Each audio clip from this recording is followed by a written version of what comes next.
Good morning आनंद, कैसन बाड़ा? अच्छा बनी सब सर। आनंद ही आनंद बाना? जी सर। बॉस कहाँ बाड़े? सर अंदर बाड़े। अरे जनाब, हम 5 मिनट में वहां पहुंचा था नहीं। जी जी, thank you thank you thank you. है शांत, हवा हवा, तू यहाँ कैसे? दोस्त बनी तहार हुजूर, दिल से याद करबा सामने हाजिर हो जाई। लेकिन हम तोरा के याद ना कहनी। कहाँ? अरे चला था। अरे शांत, हमारा इंपॉर्टेंट मीटिंग में हमके जाए के बा अभी। चला ना, करवा दी तहार मीटिंग।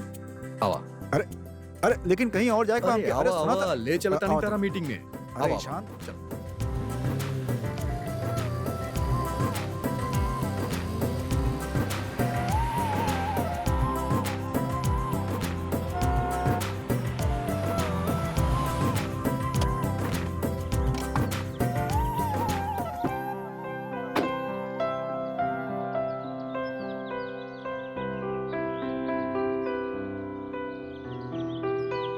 लुक कहाँ है दे तारा? चुप, एकदम चुप।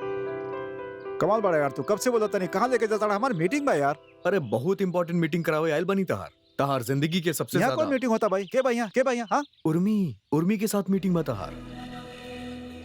उर्मी काहे में दिल चाहती है? का काम ओकरा? हमके का पता हमार जान, वही से पूछ लिया। इता तू दोनों के बीच के बात बा। अरे हम तो पोस्टमैन आदमी बनी यार, हमार काम बा चिट्ठी पहुंचाई। इससे ज्यादा हमके कुछ ना पता बा। आवा, अब ज्यादा टशन मत खा, चश्मा उतारा और आवा। वो बात ना बा ईशान, हमके काम बा, हम जाता नहीं। हमारा बहुत इंपॉर्टेंट मीटिंग बा यार। सम्राट पगला गेल बड़े का। अरे हमारी मीटिंग बा यार। ऑटो, यहाँ अरे ईशान, हमारा क्लाइंट वेट कर अरे रहा बा यार। शादी होके वाला बा तहार। क्लाइंट आधा घंटा बाद चल जाइया। ही कोनो मिले के जगह बा? हाँ, फोन करा ओकरा, बोला कोनो कॉफी शॉप में मिले के बा। कॉफी बोलो। शॉप में मिलवा, 1000 लोग होके ले आसपास। तनी रोमांस कर सीखा हमार भाई। ओके गुरुजी, ओके समझ ले। ओके, ओके। स्माइल। हाँ, ठीक बा। स्माइल हाँ। करिए और ओकरा अच्छा भी लगे। हाँ, okay, now be a good boy and हाँ, गो। फोन दा। All the best. हाँ,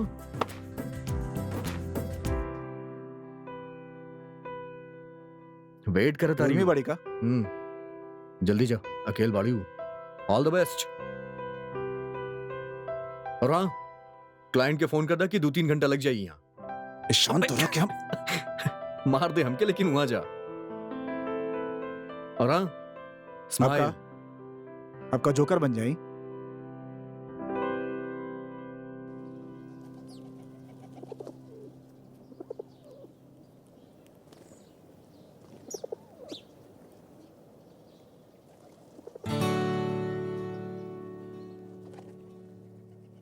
हाय,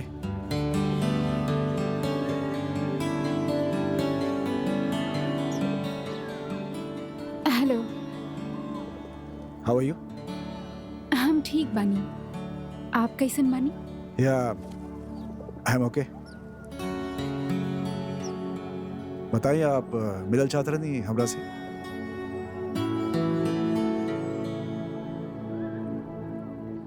बस कुछ ना, यूं ही का ना बस ना का?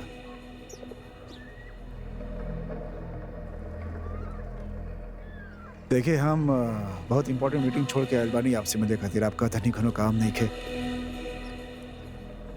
ईशांत, ना ना बाना काम, हमके आपसे बात करे के बा। बात तो बा।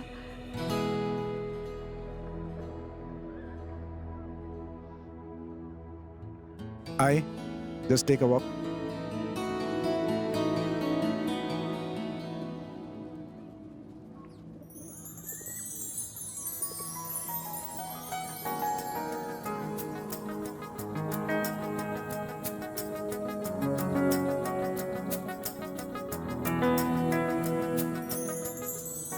बताएं, क्या बात बा?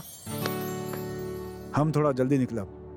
आपके अचानक बुलौले पर हम काम छोड़ के आयल बानी। आई एम रियली सॉरी, हम आपके डिस्टर्ब कर देनी ना। इट्स ओके। बताइए, क्या बात करे कर है आपके? अब वो हमार कजन बाना त्रिशा,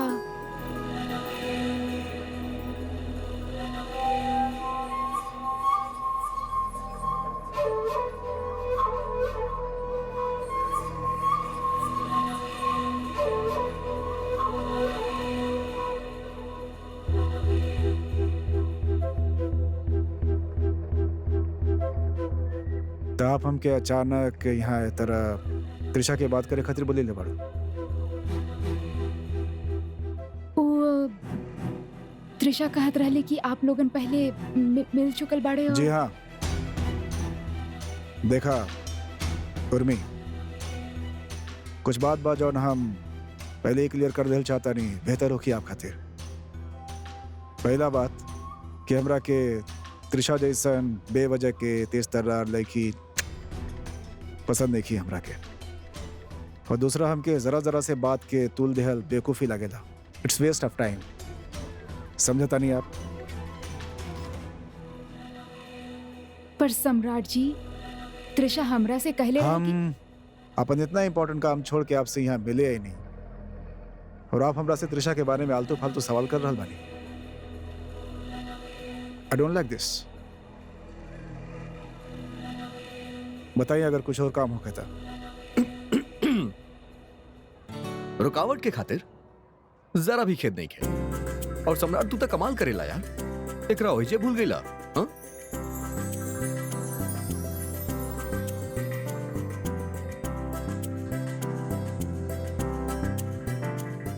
पर तारा ज्यादा इंतजार तो ना करे के पड़ल। हाँ, वो एक्चुअली हमनी फूल लेत रहनी, एक खातिर हमनी के देर हो गए। सम्राट कहे लागल कि पहली बार उर्मी से मिले जाता नहीं तो खाली हाथ जाइब ना। यही खातिर जनाब बेस्ट ऑफ द बेस्ट फूल लेवे लगले, यही खातिर हमनी के देर हो गए। और यहाँ के नर्वस हो गए और एकरा ओहिजे भूल गए। सही कहा तानी ना भाई?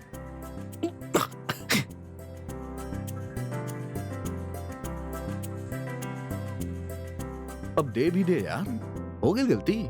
बड़ बड़ लोग से छोट छोट गलती हो जाला यार। उर्मी, तनी एकरा स्माइल दे दा, एकर नर्वसनेस तनी कम हो जाई।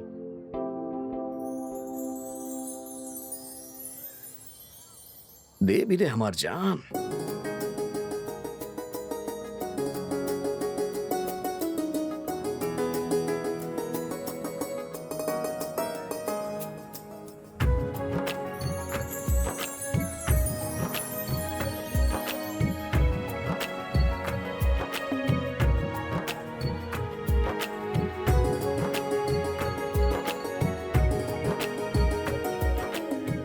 थैंक यू सम्राट जी।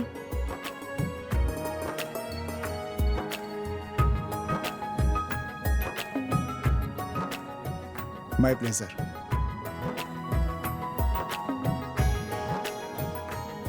अच्छा, हमके लागेला कि हम कबाब में यार हम तो वेजिटेरियन बानी, तो चावल में कंकड़ का है बनी। ठीक बा? So you guys enjoy, have a very good time. Smile कर। Bye bye.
जीजा जी सबके चांदी की ग्लास दी है, ई तो बहुत महंगा बा। बेटी के शादी बा, बारातियन के इतना तो देवे के ही पड़ी। बेटी के पिता बानी साली साहिबा, इज्जत और सम्मान देवे में जरा भी पीछे ना हटब। साड़ू साहब, हम आपसे एगो बात कहता नहीं, आप भी त्रिशा खातिर एगो अच्छा लेका तलाश कर शुरू कर दी, और जैसे ही अच्छा परिवार मिल जाए झट से एक भी शादी करवा दी। ओहो मौसा जी, आप तो बस सबके शादी करावे में लगल रहेला। हम के ना करे के बाबी शादी वादी। अरे बेटिया ये सब कहे के बात बा, लेकिन जेकरा सर पर जवान बेटी हो खेली ना, ओकरा से पूछा। कर देब जीजा जी, पहले अपन पैर पे ते खड़ा हो जाए। आजकल के लड़कियन के आत्मनिर्भर होकर बहुत जरूरी बा। अरे कहीं आपन पैर पे खड़ा होके के चक्कर में उम्र ना निकल जाए। और वैसे भी एक उम्र में तो लड़की के शादी करे के बा, वरना वर्ड ढूंढे में कितना दिक्कत हो खेले मौसी जी। कॉम्प्रोमाइज करे के पड़ेला, फिर तो शादीशुदा तलाकशुदा जे भी मिले। का मतलब भाभी? मतलब कि पहले से कॉम्प्रोमाइज करके बैठ जाए, कौनो भी खूटा में जाके बन जाए। देखा हमारी बात तो सुना। अच्छा बेटा, ये सब बात छोड़ा, ये बतावा उर्मी बिटिया कहाँ बिया? कहाँ बिया? दिखाई नहीं अरे देता। हाँ, पापा, दीदी तो सम्राट जीजू से मिले गई बिया। उर्मी सम्राट से मिले गइल बिया? जी। ई बात तो हमके बताई कि ना गइल? हमरा के बताई कि गइल बा लड़की। हाँ, लेकिन आप ओकरा के अकेले जाए काहे देलू? ई का बात भइल? अरे अपन होखे वाला पति से मिले गइल बा, एकरा में का बुराई बा?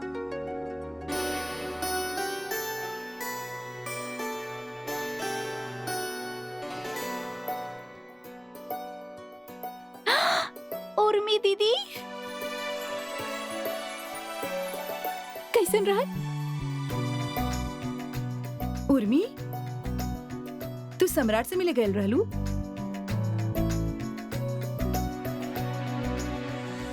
तू सम्राट से मिले गइल रहलू? कोनो बात ना गौरव की माँ, वैसे भी आज के बाद कहाँ निकल पाई। कल से मंडप, हल्दी, बाकी सब रस्म शुरू हो जाई। मिल आयल सम्राट से ना, कोनो बात नहीं के। ओहो पन्नो रानी, कोशिश तो बहुत होखत बा सबसे छिपावे के।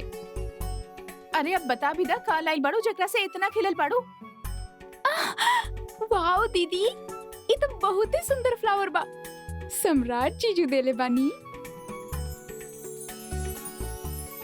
देखा देखा बेटिया रानी के सम्राट के नाम से कितना शर्मा रहल बिया। ऐसन कुछ भी ना भाई बा हमार मौसी। बेटिया के तंग मत करा। उर्मी, जाके देखा कमरा में क्या आइल बा। के आइल बा पापा? खुद जाके देखा। हम बतावतानी जे आपके गाल के गीला कर दी। गीली किसी वाली बुआ? यस। अरे कब से इंतजार करत रहनी हम तोहार।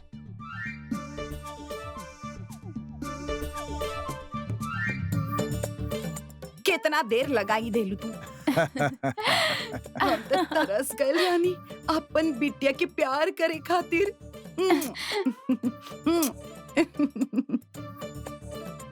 बुआ, फूफा जी और चुनमुन कहाँ बाड़े? हे राम, के का नाम ले लेलू फूफा जी। अरे तोहर फूफा जी के पास फुर्सत बा का? जब देखा बिजी बिजी बिजी। अब तो उ शादी के रोज ही आई यहाँ। शादी वाला रोज आई है? ई भी कोनो बात भइल का? अरे उर्मी बिटिया, फूफा जी से फाइन ले लिया, लेट आवे के, छोड़िया मत। हाँ, अरे बाबा का अब- किसी वाली बात कही। और हमार राजकुमारी अपन राजकुमार से मिले गए रहे। हाँ बताओ। हाँ बुआ, और देखा दीदी के राजकुमार उनकरा का देले बानी? सच? हाय, ये फूल कितना सुंदर बा। बुआ, हाँ? पर हमार सम्राट जीजू एकरा से भी ज्यादा सुंदर बानी। अच्छा, हाँ बुआ, वैसे आप ना उनकरा भी वैसन ही किसी दिया, ओ गीला वाला। हाँ देव का है ना देव। इला बहुत सुंदर फूल बा। बुआ, उर्मी जेकरा नाम से शर्मात बिया ना, ओ हमार बुआ के लइका बा। अच्छा, एक बार बोली और फट से शादी खातिर मान गई। बहुत बड़ लोग बड़े। वाह बहू, ई तो तू बहुत बढ़िया से काम कइलू। यहाँ आवा। आह।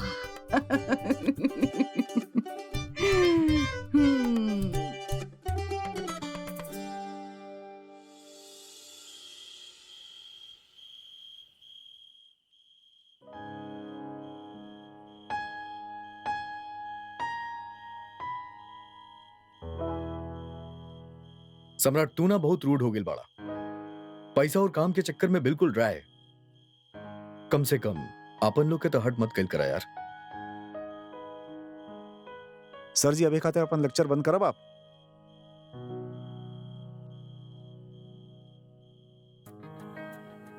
तोरा तो सब पता भाई हमरा बारे में।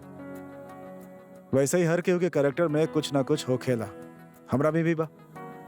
कुछ चीज हमरा बस में ना बा तो ना बा। जैसे अगर तू हमरा से ही फ्लावर्स और बर्थडे वाला एक्सपेक्टेशन रखबा तो आई एम सॉरी। हमरा बस के नहीं के हमरा आवेला भी ना।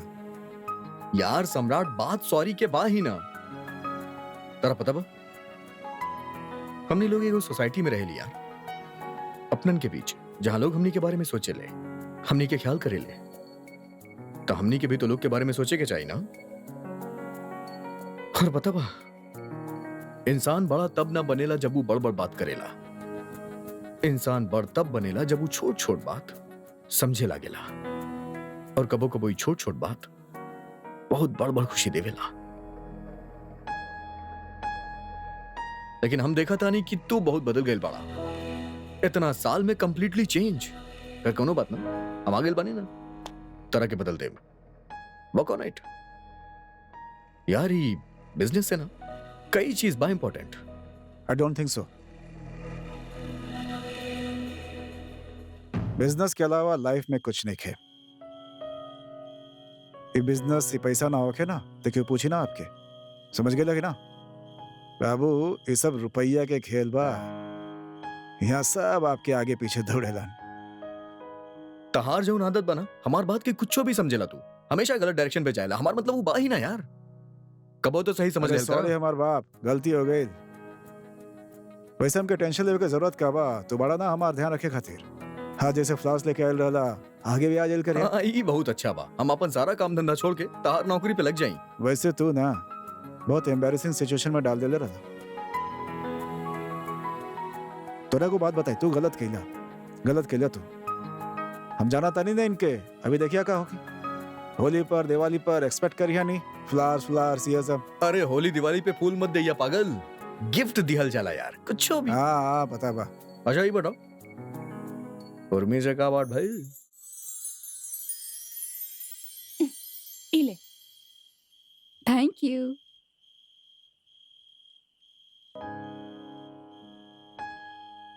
सो मैं ले लूं सम्राट से। हाँ मिले के तो रहली ना, तुझे कहले रहलू। और वैसे भी हम तहार कौन सन बात नजरअंदाज करत बानी। तब हो गई बात।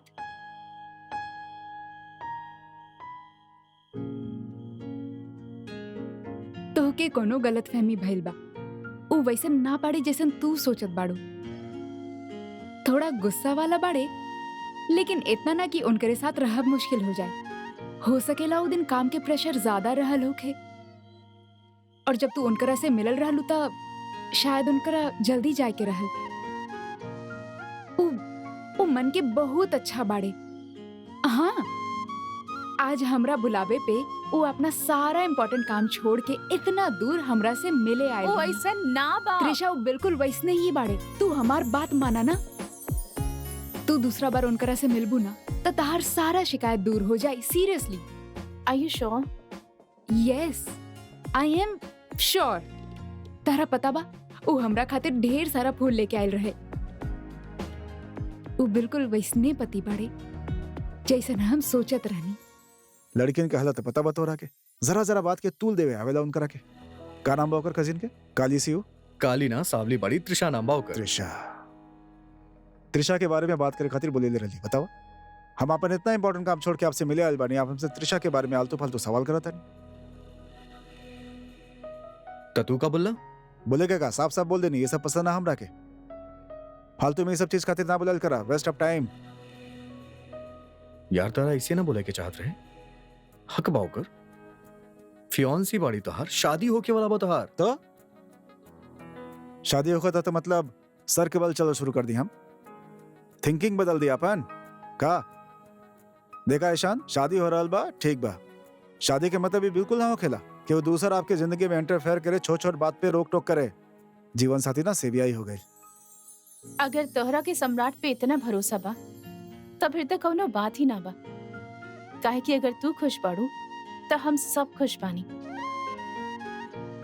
हम तो सिर्फ एक खातिर कहले रहनी, काहे कि सिर्फ शादी करे खातिर शादी ना करे के चाहिए, बल्कि जब तक हमरा के वो इंसान पे पूरा तरह से भरोसा ना हो जाए कि हमार होखे वाला जीवन साथी हमरा के प्यार के साथ साथ हमार हिस्सा के सम्मान भी दे, तब तक ई बंधन में ना बंधे के चाहिए। काहे करा तारा शादी सम्राट? क्विज कॉन्टेस्ट हो रहा बा यहाँ पर। उहे समझ ला। शादी शादी ऐसे करता नहीं कि एक ना दिन करिए के बा। वो लेके भी ठीक बाड़ी वैसे, फिट भी हाउस वाइफ बने खाते परफेक्ट, और पसंद में भी है सबके, ऐसे करता नहीं।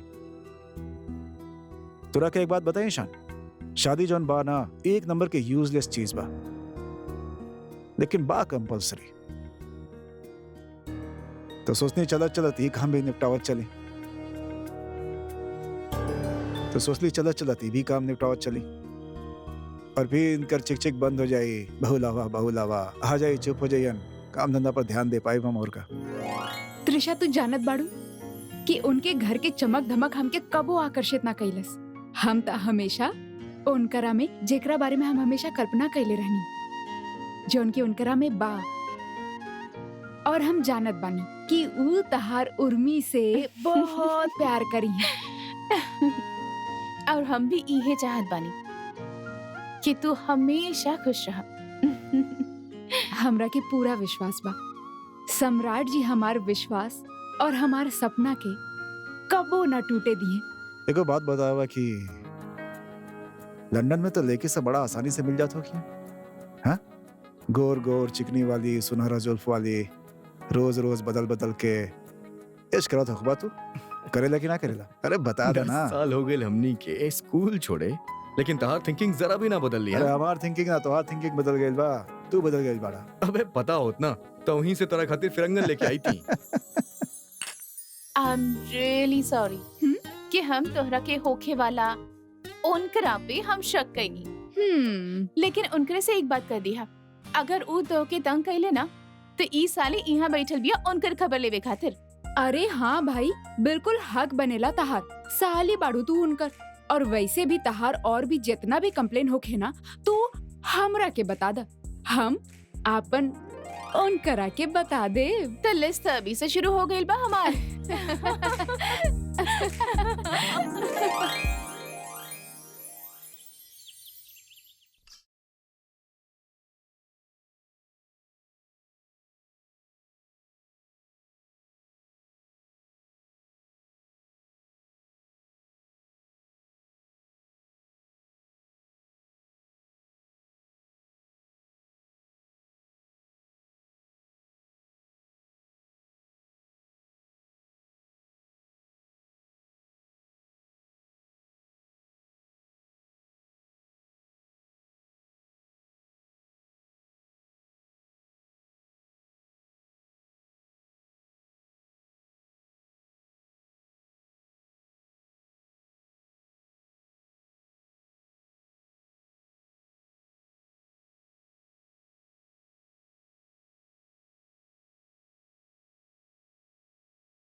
हे भाभी, बिटिया के नजर के काला धागा ना पहनेले बाड़ू?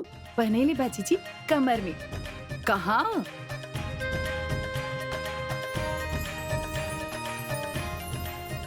अरे बहू, हल्दी ठीक से घुल गई? हाँ दादी, घुल गई। तब फिर हल्दी के रस्म शुरू करत बानी। सब लोगन आ जाई यहाँ। हाँ हाँ, 1 मिनट। सबसे पहले हल्दी हम लगाई भूरमी दीदी के। अम्मा, ए लड़की, रुका रुका रुका। सबसे पहले भाभी लगाई। भाभी छुआई नहीं, फिर तू कही नहीं। हाँ ननद रानी, हमार हक ना मारा। अरे बिटिया रसम बा, रुक जा। चला बहू, शुरू करा जी।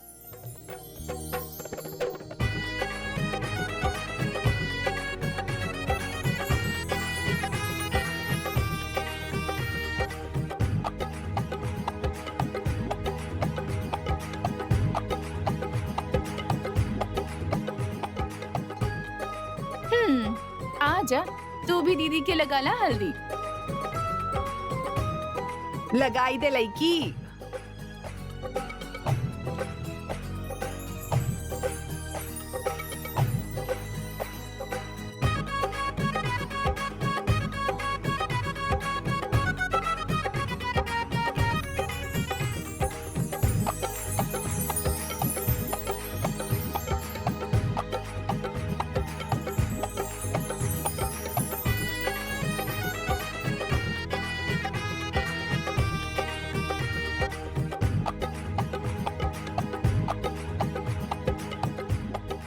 बस हटाओ हमके।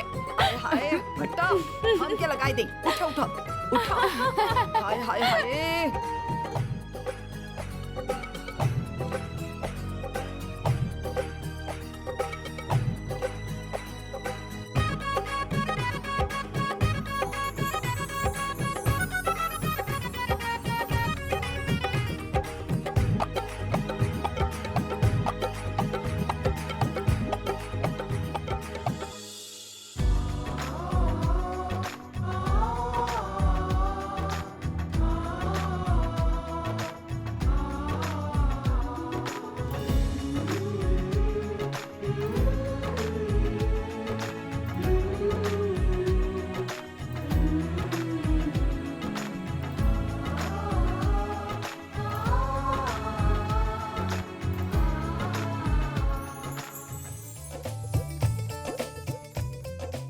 देवर जी आवे त रसम शुरू करी। सब तैयारी हो गई बा।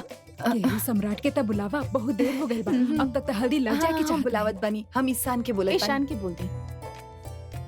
अरे ईशान बेटा, जाई ना सम्राट के बुलाई के लिए आई। जाई जाई, जल्दी जाई।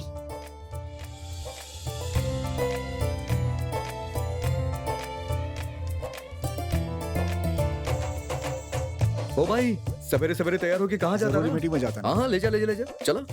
आप लोग करें डांस, हमरा जाए के बाद आप लोग करी ना। आप करी। अरे बोली ना।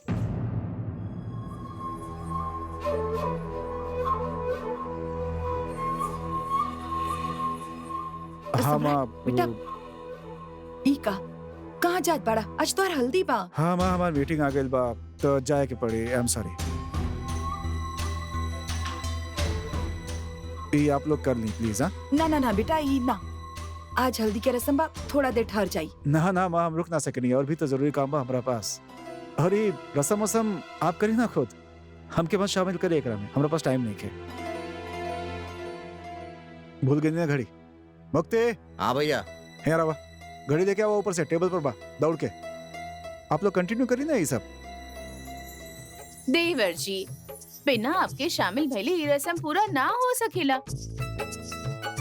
हम लोगन के तो कौनो काम ना है में आपके बिना। शादी बा आपके, हल्दी तो आपके लगवावे के ही पड़ी। ये क्या करता नहीं आप?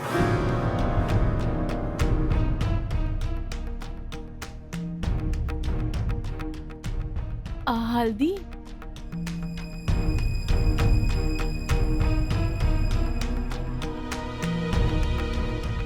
हम आपसे कहनी हल्दी लगाए खातिर, फिर कहाँ लगाओ था नहीं? ओह, do not pose anyone please. हम जब बोल देनी जाए के बाद, बस जाए के बाद, ना लगवाए के बाद हमरा हल्दी हल्दी। सुन ली सबके सब।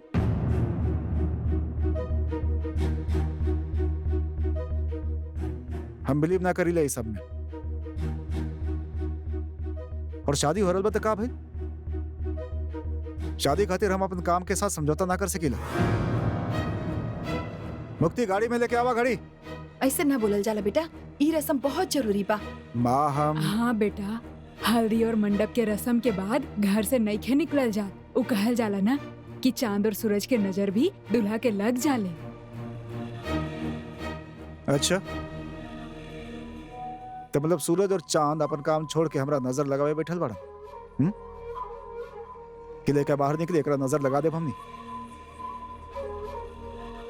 आप जाई। माँ, आपके पता बा हम बिलीव ना करीले ये सब चीज में। ऐसा ना कहे के चाहिए सम्राट बेटा। जौन रीति रिवाज कोनो न कोनो वजह से बनावल गइल बा और ई रस्म के बहुत बड़ा महत्व होखेला हमनी के जीवन में। अच्छा,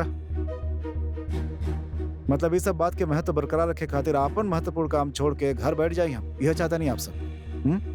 मुक्ति कहाँ मर गेला तो? अरे यार, तू तो ऐसे बात करा तारा जैसे ही दुनिया में तू ही सबसे अनोखा काम करेला। यार बड़ बड़ बिजनेसमैन भी शादी करेले तो पूरा रस्मो रिवाज के साथ। अब शादी के दूसरे नाम ही रस्म रिवाज बा, बाकी ना। हाँ, यार इतना से बात तरह के समझ में नहीं क्या था। हम समझल ना चाहता नहीं ईशान, और प्लीज तू मत शुरू हो जाइए। हम क्या ना पड़े कि भाई फालतू के ढोंग और रस्म में। सुन ली आप सब?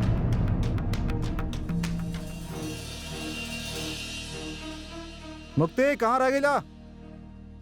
रहे दे ईशान, सम्राट ठीक कर रहल बा। आजकल के जमाना में सबसे जरूरी होखेला काम, बाद में सब कुछ। और ई रीति रिवाज रस्म ई सब होखत रहेला, समय के साथ चले के चाहिए, बाकी कुछ ना। और वैसे भी आजकल के मॉडर्न जमाना में माने ले की रीति रिवाज के। थैंक है ना? गॉड, केहू तो हमारी बात समझेला। सुना बेटा सुना, हम तोरा के रोकब ना। तोरा के चाय के बाद तो जा, बस जाए से पहले ई दस्तूर खातिर टीका लगाइले जाए। का बाकी रस्म भी हो जाए और तोहरा के बिना रुके के पड़ी। इतना तो करबो ना अपन माँ के खातिर।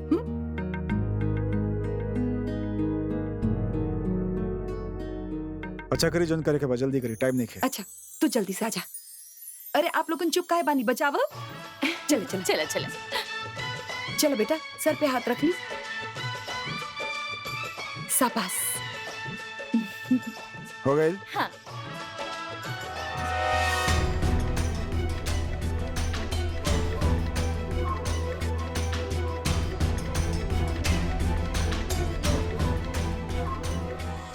अरे देखा बा उर्मी, तोहार हथेली पे पूरा चांद बनत बा कि ना? अरे वाह, तुहार हथेली भी तो पूरा चांद बनत बा। एकर मतलब जीजाजी तो बड़ा हैंडसम होके। बहुत हैंडसम बाड़े। हमार हथेली देखा ना, हमार हथेली में चांद दिखत बा। अरे दिखा तो मौसी, एकर हथेली में चांद बनत बा कि ना? दीदी एकरा खातिर भी लइका देख हिला। बड़ी उतावली हो रहल बिया हमारा अनुष्का। हम भी यही सोचत रहनी कि लागल हाथ एकर हाथ भी पीला कर ही दे। मम्मी, सम्राट के तो कोनो छोट भाई ही ना। अगर होकर तो लगे हाथ हम एकर भी ब्याह कई दे। मौसी, हम ऐसा कब कहानी? हम तो बस चांद देखे चाहत रहनी और आप। तो फिर हम ना ढूंढी तोहर खातिर लइका। पक्का? तो फिर ठीक बा। अच्छा अब सुना सुना सुना भाई, दुल्हन की जौन हल्दी बाना उतारो और एमे डाली तो ये हल्दी सम्राट की यहाँ जाई, ओकरा के लगी। हाँ पर ऐसा काहे? अभी तो इतना मेहनत से हल्दी लगैले बानी और अब निकाल दी बुआ। हे राम, अम्मा एकरा के समझाई, हम जात बानी, चौका में बहुत सारा काम बा। हाँ हाँ, हल्दी ता उतारे की ही पड़ी, लइकी ई हल्दी उर्मी के ससुराल जाई। हाँ दादी, लेकिन ऐसा होके काहे? काहे की उर्मी के उतरल हल्दी उहाँ जाई और सम्राट के लगाई जाई, और सम्राट के उतरल हल्दी यहाँ आई और उर्मी के लगाई जाई। बहू, हल्दी उतरत ही गौरव की दे दी, वो लेके जाई दामाजी के यहाँ। जी माँ। छी, ई हल्दी सम्राट जी जो लगाई है। हाँ तो सम्राट के लागल हल्दी उर्मी भी ते लगाई। मतलब ई कैसे रस्म बा? कितना अनहाइजीनिक बा। एग्जैक्टली। ऐसा ना कहल जाले बेटा। दू लोग जे एक होखे वाला बाड़े ना, ओकरा के मिलावे खातिर ई रस्म करल जाले। एकर बहुत महत्व होखेला। ई रस्म मन ही मन में एक दूसरा खातिर प्यार और एहसास जगावेले। ऐसे कैसे मन मिली? तू ना समझबू, जब तोहार ब्याह होगी तब समझ में आई। अरे तू लोग बैठल काहे बाड़ू? चला चला जल्दी से नाच गाना करा। देख ला हमार बन्नो रानी के आपन अलग दुनिया में विचलन कर रहल बिया। चेहरा से ही लगत बा जैसे मन में प्यार फूट फूट के निकल रहल बा। ओफो मौसी, ऐसे मत कहा ना। काहे उर्मी दीदी? थप्पड़ खैबू। अरे बहू, तोहार देवर हर रस्म के साथ ऐसन करी है त आखिर कैसे चली? अरे ना चाची जी, वो हर रस्म के साथ ऐसा ना करी है। अरे ना भैया, हम जैसन आपसे कहले बनी वैसन ही करी। समझनी ना आप?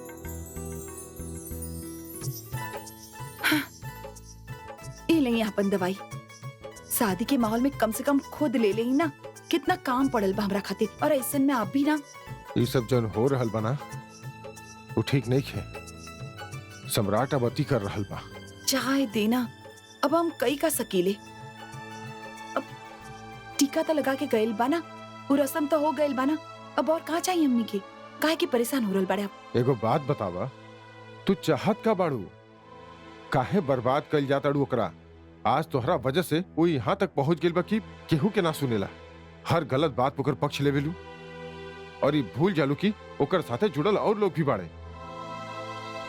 अब उर्मी के घर से ओकर चढ़ल हल्दी आई और उ सम्राट के हल्दी मंगी है। का कहबू उनकरा के? ई हमनी के बेटा ई रीति रिवाज के ना मानेला। ओ, अभी सब बात के बारे में सोची सोची के आप परेशान मत होई। देखी, सम्राट की जौन करे के बा वो करी, हम काहे विरोध करी। और अब जैसे जी चल रहा बा ना, आप चले दें बस।